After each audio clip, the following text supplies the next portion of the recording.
Welcome to another episode of Gospel Entrepreneurs in partnership with UCB. And I am so excited to have a really smart girl, mechanical engineer.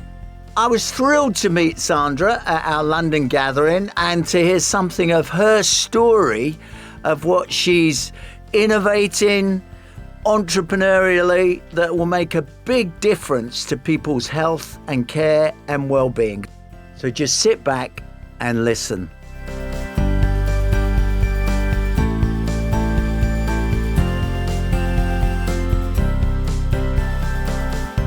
Sandra, welcome. Thank you. Thank you for having me, Rory.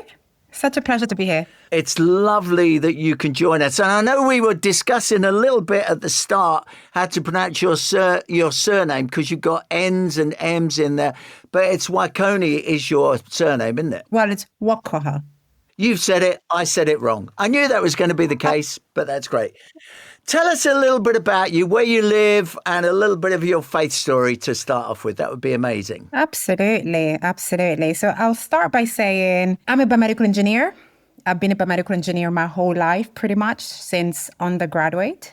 I very much stumbled into it, Roy. I really did. It wasn't something that I thought that I was going to be. I never thought that I was going to be an engineer or a medic. I definitely knew that I was very strong in mathematics, physics.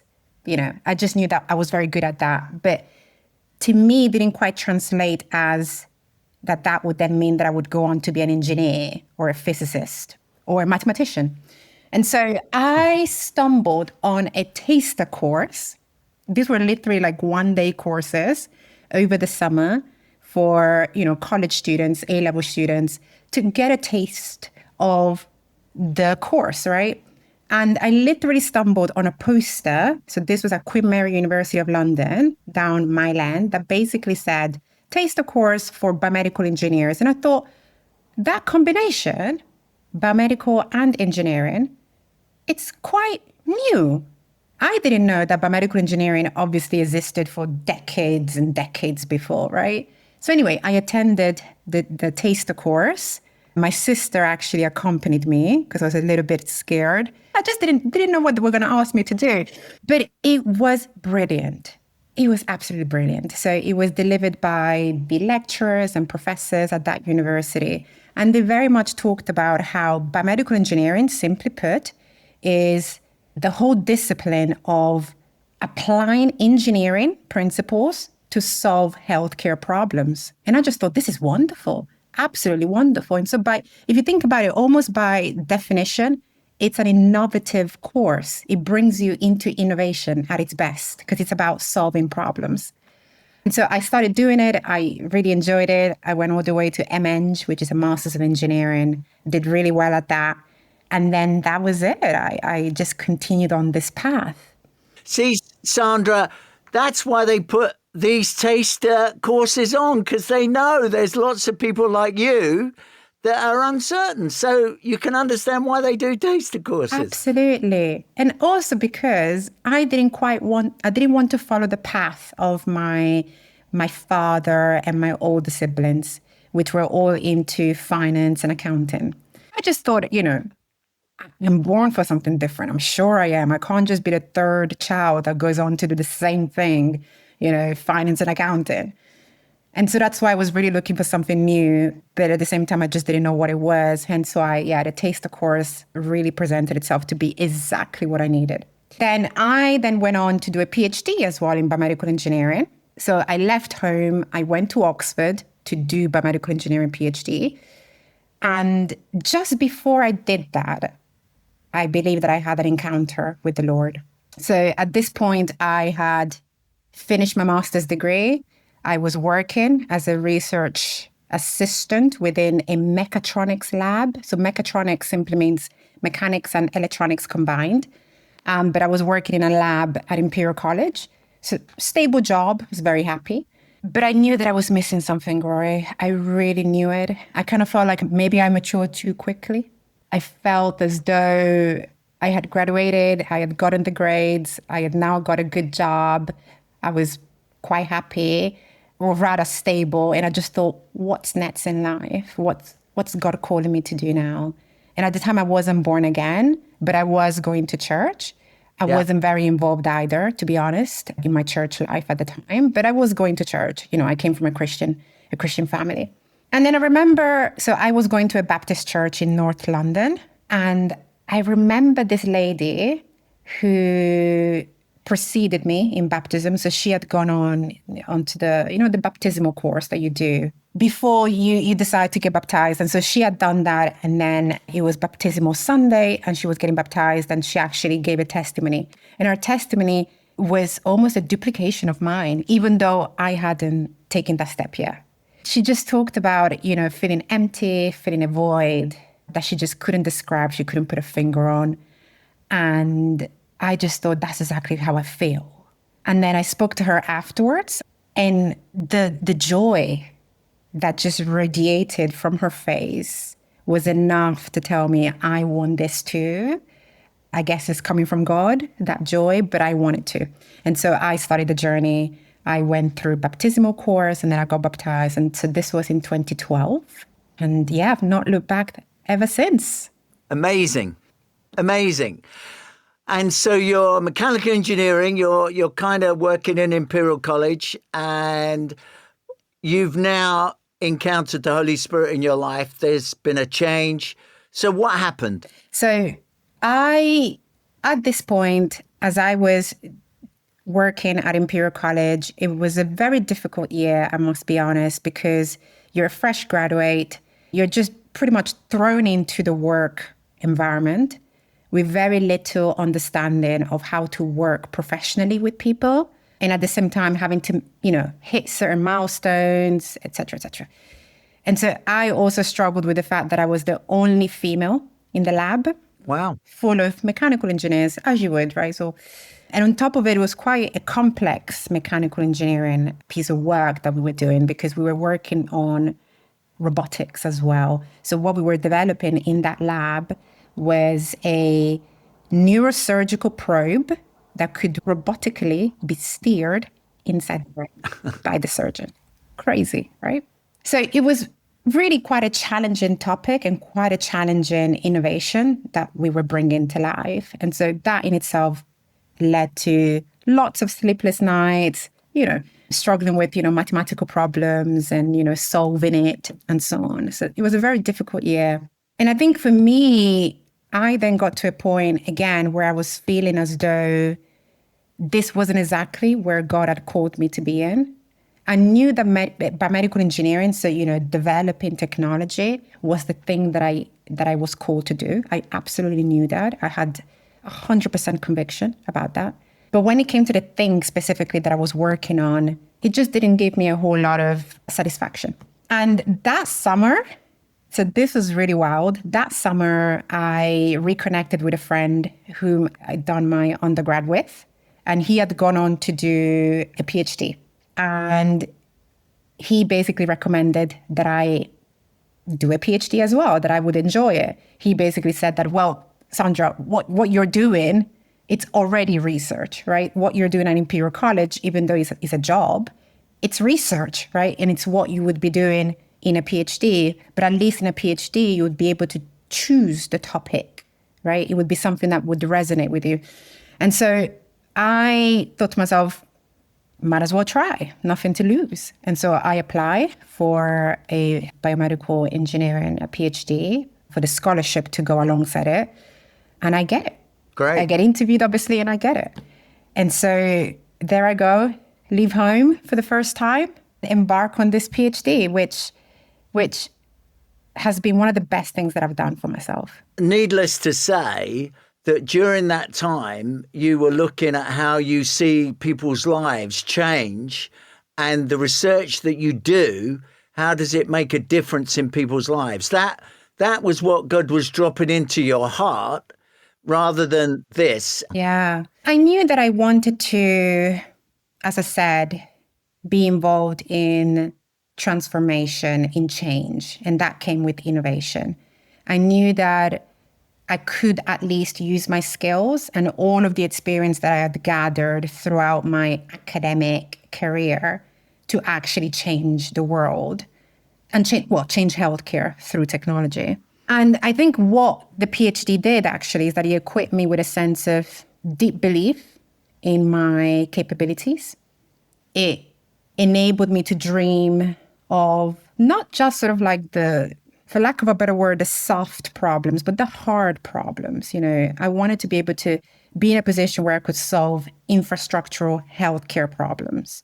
And so that's what led me actually to Ellescope, the company that I've started 2 years ago, which is all about solving this infrastructural problem of data, of complex data appertaining to women, maternity, and how a lot of the information that is held about a woman, which will be relevant in maternity if that lady becomes pregnant, is held in very different systems, disparate systems. So there's information that's held by the GP, right? The general practitioner. Information held by the maternity service in a hospital if you've given birth before. Information held by social care. Information held in tertiary care if you've had specialist care. And all of this information is really important to inform the onward care that a patient should receive. And we know that pregnancy is one of the most vital stages of life, right? You're dealing with a new baby, but you're also dealing with the host, which is the mother. And so this is what really set me out to do this. I wanted to solve this problem of data gaps, of risk assessments being done poorly because of a lack of data, a lack of understanding of pre-existing conditions that the woman might have had, social complexities that the woman might have. Because we all know that healthcare is not just about the medical domain. There's also a really big social domain, right? A really big one. And so what we bring to the table at Ellescope is that we are merging, aggregating data pertaining to the patient, to the woman, to really bring a picture, a bright picture, I want to say, as to the health status of the woman. And so we aggregate the social determinants of health. So these may be things such as if the woman is living in deprivation, any learning disabilities, housing challenges, if there's been incidences of domestic violence, and so many other issues surrounding the social circumstances of the woman, as well as the medical and the obstetric risk factors. We know that there are lots of women that have complex issues, really complex cases, in that they might have lots of social determinants on their healthcare record, but they may also have some medical and obstetric risk factors. And so there's almost like an interaction between these various risk factors that needs to be explored. And so we bring that to the table. We've developed a model. So this is an artificial intelligence model. It utilizes machine learning, statistical modeling, in order to identify women that may be at risk of developing certain conditions, such as mental health disorders after giving birth.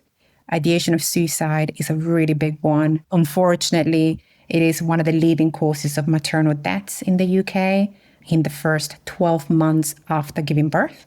And so we're tackling this problem head on, right? If we can predict who is going to be at risk of adverse outcomes, then clinicians can intervene earlier, well, as soon as it is possible.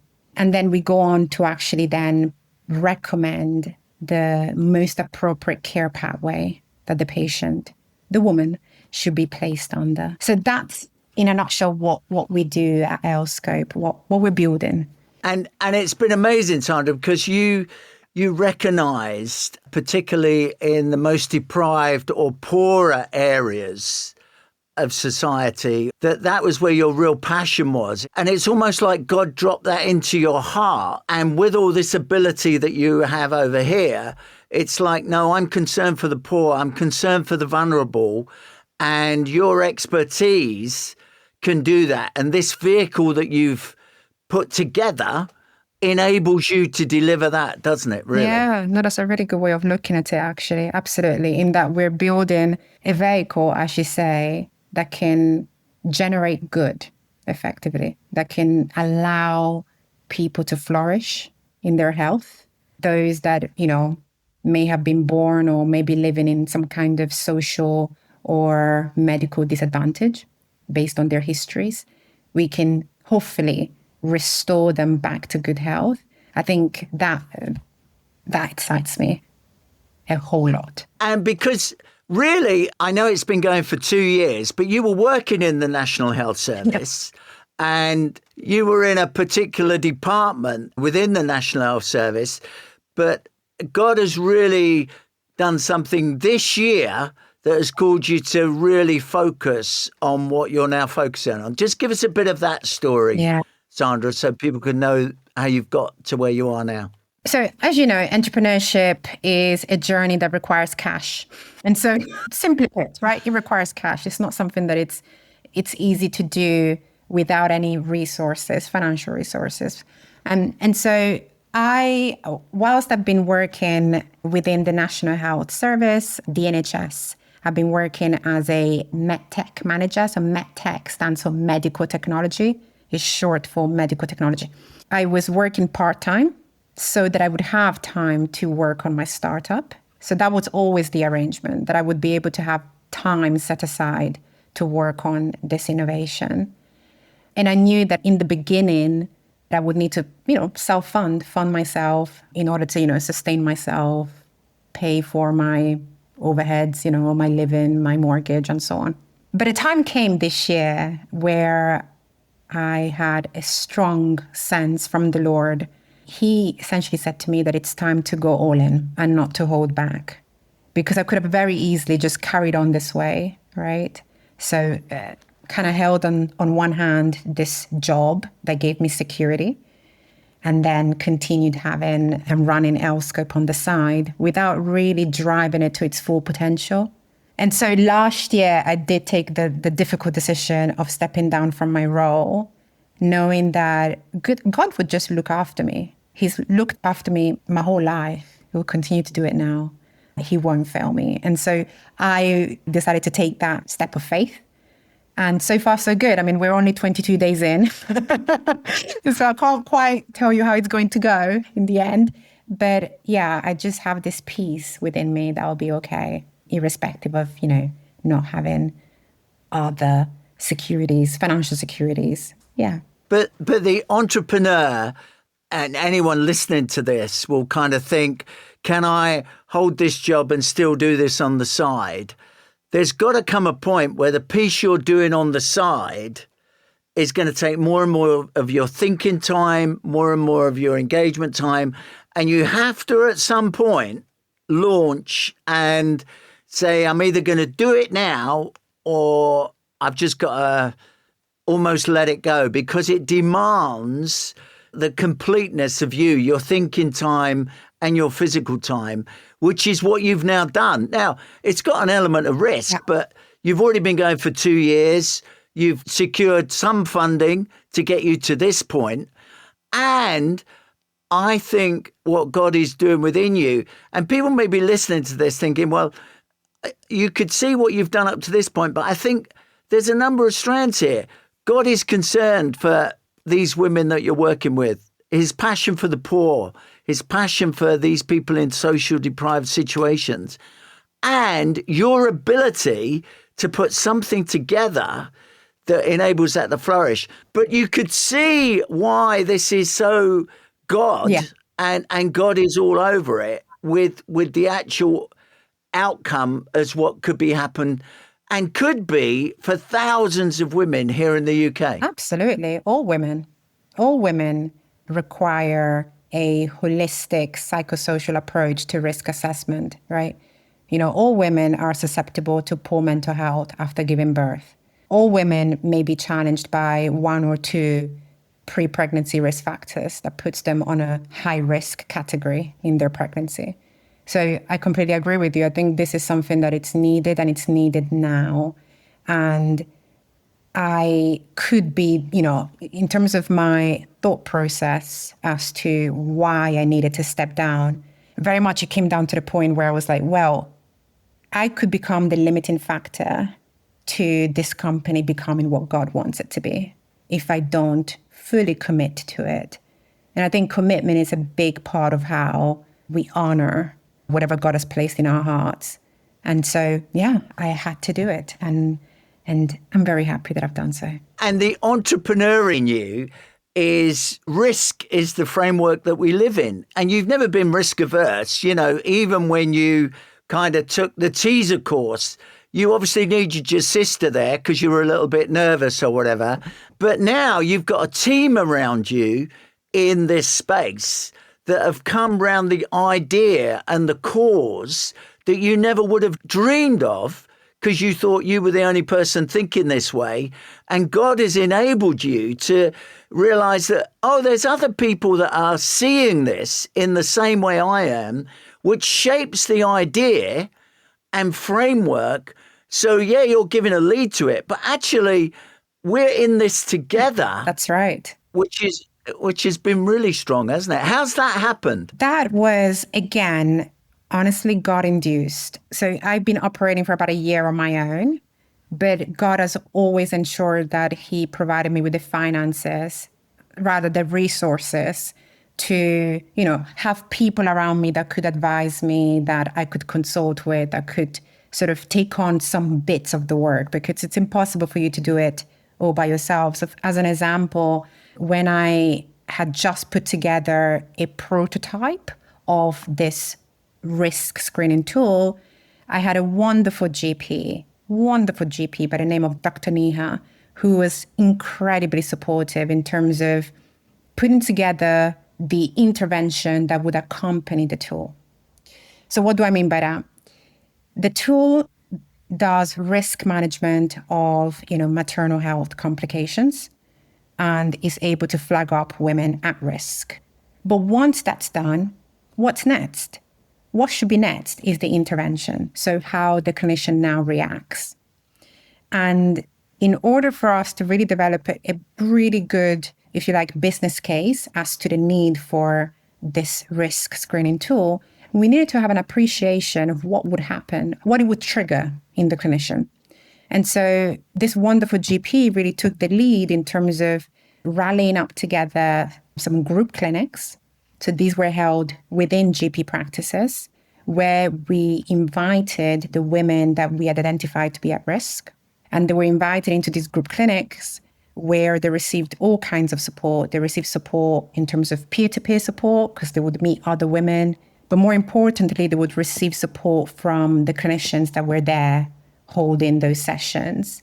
And a lot of it was educational. They would provide some education around how to look after yourself and your mental health, if that's what you're struggling with, or some other concerns that they would raise.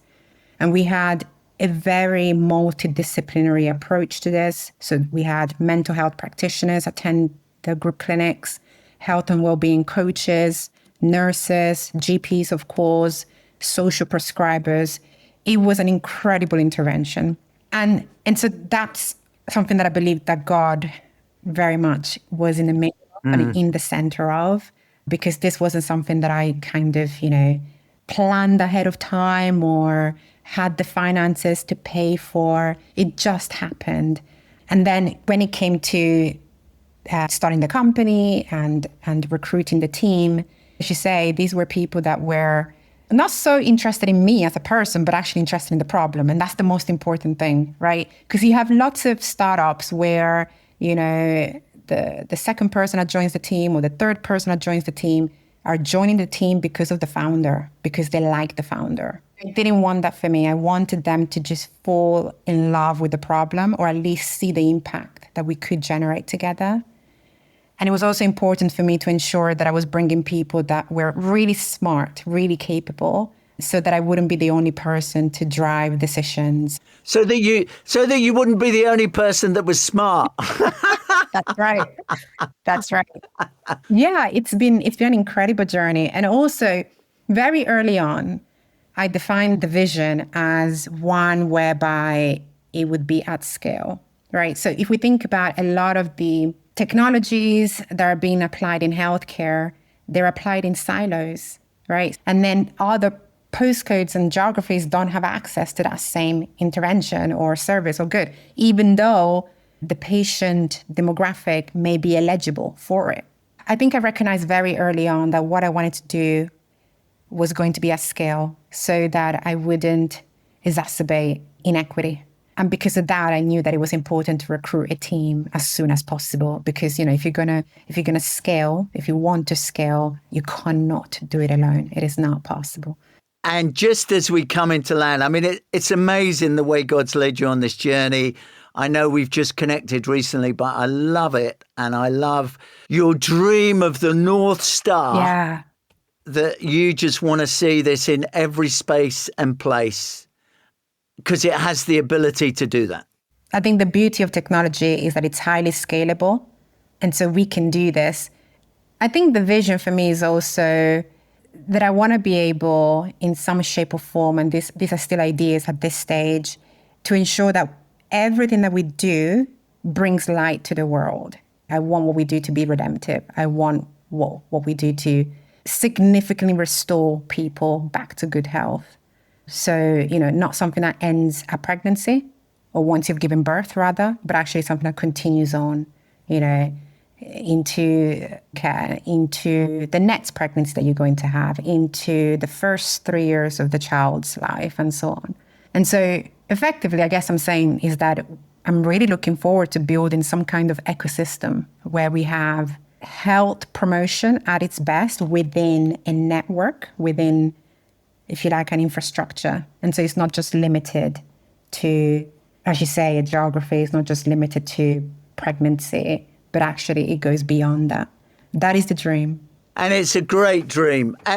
It's been amazing to speak with you. And I'm really excited for where this is at and where it's going to get to and what God's going to do.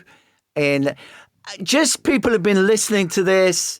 Anything you'd want to say? You've gone on this journey over a couple of 3 years, really, maybe 4.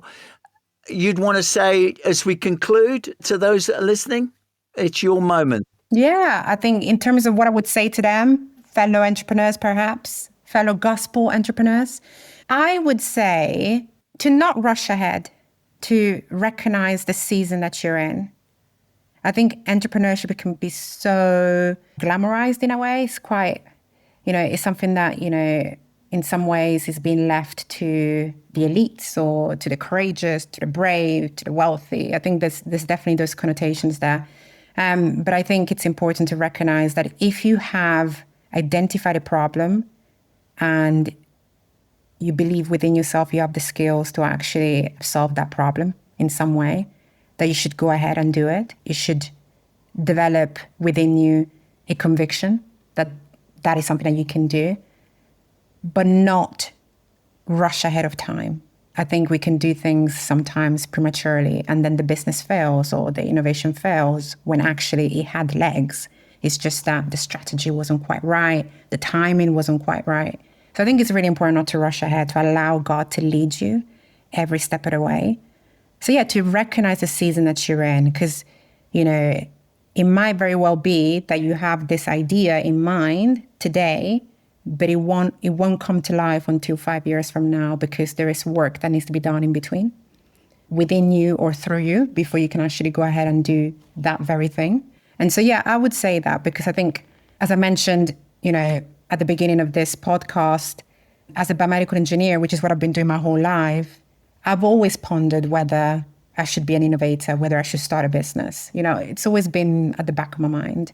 But I allowed God to walk me through all that he had for me in terms of preparation, in terms of spiritual growth. And it wasn't until, 2.5 years ago that he made me ready. And I really felt it. So, I think that would be the one thing, the one take-home message maybe. It would be to not rush ahead. Be steadfast, of course. Be absolutely steadfast in all of your ways, but don't rush ahead. And God will lead you. Yeah, and recognize it's the long game. It's the long game that you actually play in this. And God can do it in short time or long, but I think so often it's the long game. Thank you so much, Sandra. It's been amazing. You're so vivacious and enthusiastic and engaging. I've loved talking to you today. Thank you so much for your time. Likewise, really enjoyed it. Thank you for giving me the opportunity to talk about myself and my story. It's not something that I've done before. And yeah, thank you. And I'm sure it's something that we're going to hear lots about in the future, and this ecosystem that could transform. Wouldn't that be amazing? Amen. I trust you enjoyed this episode. It's a little bit different to what we've done, but I think what we've got here is some nuggets of God's preparation around an individual life that actually takes them from the seed of an idea, knowing they were going to be setting up a business at some point in the future, but God's timing and God's season is now, but the preparation for that is critical. So it's been a great story. I hope you've enjoyed it. It's been a partnership with UCB, and if you want to make any comments or get back to us, please post or do whatever you can. Thank you very much for listening. God bless you.